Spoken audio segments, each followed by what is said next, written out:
કઈ નથી કરતી. મારા ફોનને ઘા કરી દીધો. અરે ભાઈ મૂકો સાઈડમાં, શું ઘા કરી દીધો? હા, તમારા મમ્મી તો લોહી પીવે છે, હવે તમે પીવા માંડો. એક કામ કરો. અરે બાપા શું થયું? અરે મેં કે નીચે ઘા કરી દીધો? સાઈડ હોત તો ખબર પડે જ નીચે ઘા. તો લેવાનો તો મારે જ હતો ને. હા તો તમે જ લ્યો ને, બીજું કોણ લઈ દે? મારી સાથે કેમ આવી રીતે વાતો કરે છે? શું થયું છે? કેમ ગુસ્સામાં છો? કઈ કહીશ મને? તમારા મમ્મી મારી ઉપર ગુસ્સો કાઢે તો હું તમારા ઉપર કાઢું? હા, તમારા મમ્મીને મારાથી શું પ્રોબ્લેમ છે ને એ જ ખબર નથી પડતી હવે. શું થયું છે પાછું વળી? અરે મમ્મીને તારાથી શું પ્રોબ્લેમ હોવાનો? બોલ શું થયું? જે મીરાબેનથી પ્રોબ્લેમ હોય એમ મારાથી પણ પ્રોબ્લેમ હોઈ શકે ને.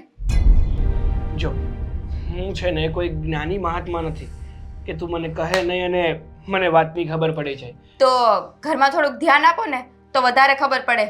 આ સાંજે 10 વાગે ને ત્યાં દોસ્તાની સાથે બહાર ગલ્લે બેસવા જવાની કઈ જરૂર નથી. ઘરમાં થોડુંક ધ્યાન અપાય તો ખબર પડે ઘરમાં કેટલો કકળાટ ચાલતો હોય. અરે ભાઈ સાહેબ શાંતિ રાખ ને, 2 મિનિટ મારી વાત તો સાંભળ. હું શું કહેવા માંગુ છું? બોલો શું છે? આખો દિવસ માણસ કામ કરીને થાકી જાય ને એટલે 2 મિનિટ રાત્રે બહાર જાય, પોતાના ફ્રેન્ડ સાથે વાતો કરે ને તો થોડુંક માઇન્ડ ફ્રેશ થઈ જાય. એમાં નવીન શું વાત છે? અને તને જે પેટમાં દુખે છે એ કે ને. તો વાતો કરવા માટે હવે નથી.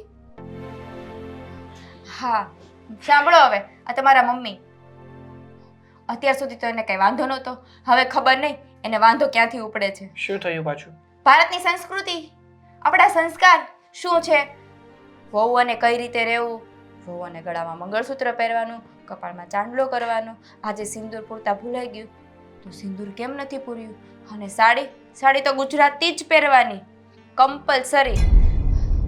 મને તો ક્યારેક ક્યારેક એવું થાય છે કે હા, મીરાબેનનો કઈ વાક જ નહીં હોય. આ મમ્મીના આવા ટોર્ચરના લીધે મીરાબેન ઘર છોડીને જતા રહ્યા હશે. પણ મમ્મી કેમ તારી સાથે આવું વર્તન કરે છે? તું તો સાડી જ પહેરે છે, મંગળસૂત્ર પણ પહેરે છે, ચાંદલો પણ લગાડે છે, એકદમ ટિપિકલ વાઇફ જેવી રહી છે, તો પણ મમ્મીને શું વાંધો આવ્યો?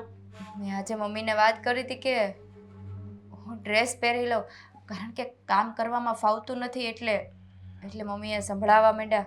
અને બીજું તો તમને ખબર જ છે કે જ્યારે કોઈના મોઢામાંથી મીરાબેનનું નામ નીકળે ને તો મહાભારતમાં કેમ યુદ્ધ ચાલતું હોય ને કમાનમાંથી તીર નીકળે, એમ એના મોઢામાંથી શબ્દો નીકળતા હોય.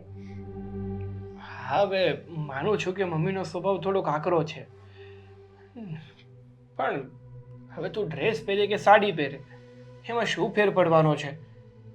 વ્યક્તિના સંસ્કાર પોતાની ભાષાથી, પોતાના વર્તનથી હોય છે. હા, પોતે શું પહેરે છે, કેવી રીતે રહે છે એનાથી નથી હોતા. એ વસ્તુ મમ્મીને સમજાવવી જોઈએ ને. મમ્મીને તો કંઈ સમજાતું જ નથી. મમ્મીને તો બસ આ ઘરમાં જેટલા સભ્યો છે ને એને નકરું ટોર્ચર જ કરવું છે. હેરાન કરે ને ત્યારે એના મનને શાંતિ મળે. મને તો એવું લાગે છે કે હેરાન કરે ને એ પછી જ એને સાંજે નીંદર આવતી હશે નહીં. એને ખબર નથી કે શેરની માથે કોઈ સવા શેર પણ હોય. આ હું કાંઈ બોલતી નથી ને એનું બધું માથે ચડતા જાય છે. જ્યારે બોલવાનું ચાલી કરીશ ને ત્યારે તમને ને એને બેયને ખબર પડશે. હા જોગમાં, હા તમે થોડાક શાંત રહ્યો, મારી વાત સાંભળ. હવે એમાં એવું છે ને કે મમ્મી થોડાક જૂનવાણી વિચારોના છે, જૂની રૂઢીના છે, એટલે તું ડ્રેસ પહેરે ને એ કદાચ એને ના પસંદ હોય, પણ તું ચિંતા ના કર. એવું હશે તો હું મમ્મીને સમજાવીશ.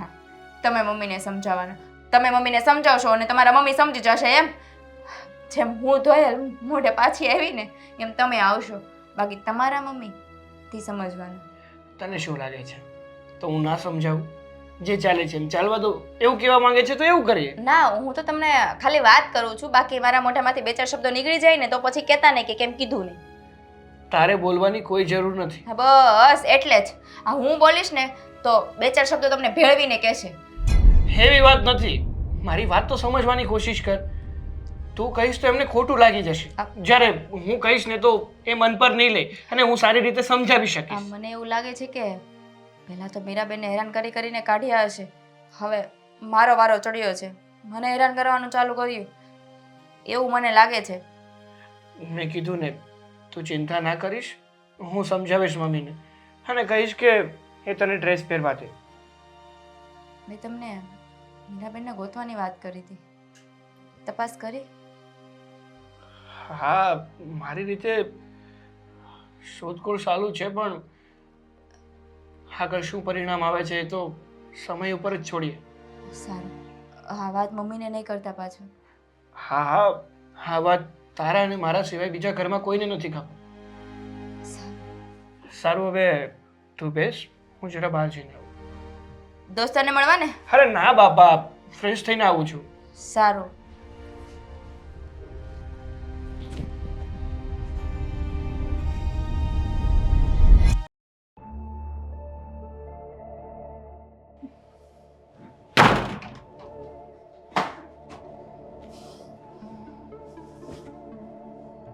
નોકરી કરાતી હશે. મમ્મી પાણી આપજો. ભાડમાં ગઈ નોકરી. બીજી નોકરી કરવી જ નથી મારે. આદિ, ઓ ભાઈ, શું થયું બેટા? ફેંકો ને એને. આદિ, કેમ આટલો ગુસ્સામાં છે? ઇન્ટરવ્યુ આપવા ગયો હતો ને, તો શું થયું? આપી આવ્યો. ઇન્ટરવ્યુ આપી આવ્યો. આપે આવ્યો તો શું જવાબ આવ્યો? નથી કરવી મારે નોકરી. હું જ્યાં કરું છું ત્યાં બરાબર છે. પણ કેમ? કોઈ કારણ? કારણ તમે ન પૂછો તો સારું છે. પણ બેટા, માંડીને વાત કરને. તારો ગુસ્સો આવી રીતે એમનેમ તો ન જ આવે. કાંઈક તો થયું જશે. બોલ ને. શેનો દેખાડો આદ્ર? શું થયું? ખબર નહીં સાગર. હા, તારો ભાઈ ઇન્ટરવ્યુ આપવા ગયો હતો અને અચાનક ફાઇલ ફેંકી અને ગુસ્સો કરે છે. અરે શું થયું ભાઈ? કોઈની સાથે ઝઘડો થયો કે શું? હા, ઝઘડો તો નથી થયો, પણ તું જાણવા માંગે છે ને શું થયું? હા ભાઈ, બોલો ને. ઝઘડો નથી થયો તો શું થયું? કેમ એટલા બધા ગુસ્સામાં છો તમે? હું જે ઇન્ટરવ્યુ આપવા ગયો હતો એ કંપનીની સીઈઓ મીરા છે. શું? શું? કઈ જગ્યાએ? ભાઈ, મીરા તમને મળી? તમે કહેતા તે સાચું જ હતું. હા, સુકન્યાલનું મેં નામ લીધું ને અને ઇન્ટરવ્યુ આપવા ગયો તો તે જ ભટકાણી ત્યાં. એનું મોઢું જોઈને મને એટલો ગુસ્સો આવતો હતો, મન થતું હતું કે બે મૂકું એને. પણ ભાઈ, ક્યાં મળી તમને મીરા? કઈ તો છે કે ઇન્ટરવ્યુ આપવા ગઈ ત્યાં કંપનીમાં સીઈઓ એ છે. હા હા. તારે કઈ જાણવાની જરૂર નથી, મારી વાત સાંભળી લે. હા, મને ભલે ભૂલમાં ભટકાણી, પણ હું ત્યાંથી છે ને તરત ભાગીને આવતો રહ્યો હતો. અરે એનો એક સવાલનો જવાબ પણ મેં નહોતો આપ્યો. બરાબર છે. આદિ, તે જે પણ કર્યું ને એ બરાબર છે. એવી અપસુ કન્યાનું મોઢું જોવું તો શું? એની બાજુમાં પડછાયો આવે ને તો પણ આપણને પાપ લાગે. પણ મમ્મી, એ તો ચૂપ! સારી. અંકિતા પહેલા પણ કહ્યું છે, મીરાનો જો વખાણ કર્યા છે ને તો આ ઘરમાંથી તમારે પણ જવું પડશે. અરે પણ મમ્મી, તમે અંકિતાને શું કામ કહો છો? કેમ સાગર? એ જતી રહે ઘરમાંથી ત્યારે તું જ કહેતો હતો ને કે એવી બેનને શું કરવી, અને અચાનક આ બેન પ્રત્યે પ્રેમ ક્યાંથી ઉભરાઈ ગયો? અરે પણ એક તો કેટલા સમયે ભાઈને બેન મળી છે તો શું કહેતી હતી? અને કઈ જગ્યાએ ઓફિસ છે તમારી? મતલબ આ કંપની કઈ જગ્યાએ છે? ઇન્ટરવ્યુ આપવા ગયો હતો, પૂછવા નહોતો ગયો કે શું કરે છે, તારો ઘરવાળો કોણ છે, બાળકો કેટલા છે, અને મને મામા કહે છે કે નહીં. હા, અરે ભાઈ, પણ જો બેન સાચું. કોઈ સવાલ નથી કર્યો. એ મને જોઈને ઊભી થઈ ગઈ હતી. મારી પાસે આવીને માફી માંગે પહેલા તો હું ઓફિસમાંથી બહાર નીકળી ગયો હતો. અરે પણ ભાઈ, એ કંપનીમાં જોબ કરવાનો વાંધો શું હતો? આપણી બેન જ હતી ને સીઓ ત્યાં. સમગ્ર સારું થાત ને. અને ભાઈ, સારામાં સારું કહેવાય કે આપણી બેન મોટી કંપનીની સીઈઓ છે.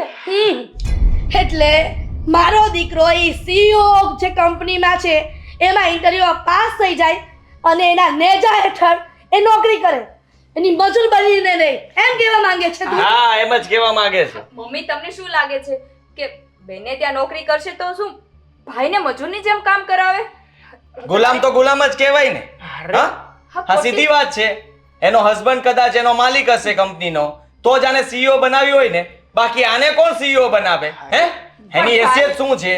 હા, પૈસા વાળા સાથે લગ્ન કર્યા છે.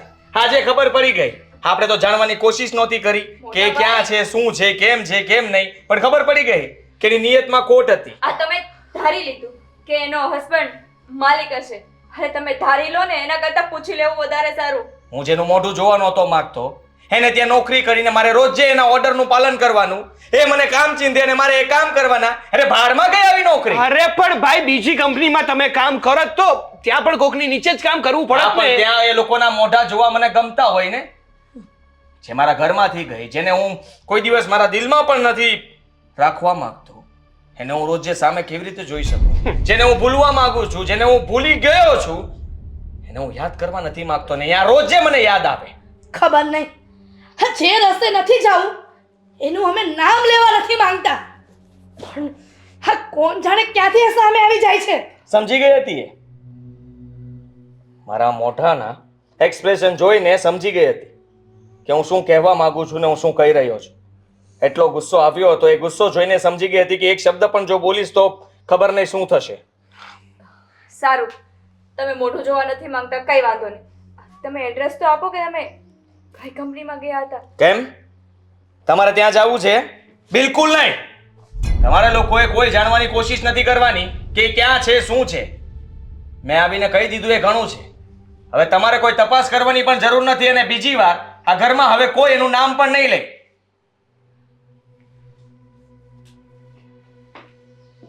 સારું, તમને એવું ઠીક લાગતું હોય ને તો એવું જ થશે. સમજાવી દેજે અંકિતા વહુને કે આ ઘરમાં હવે ક્યારે બેન બેન ના કરે.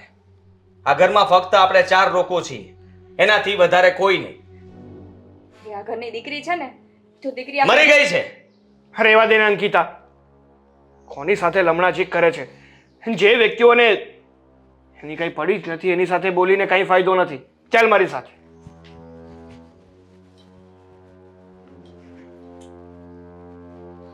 ચા બનાવો તમે, મગજ ખરાબ થઈ ગયો મારો.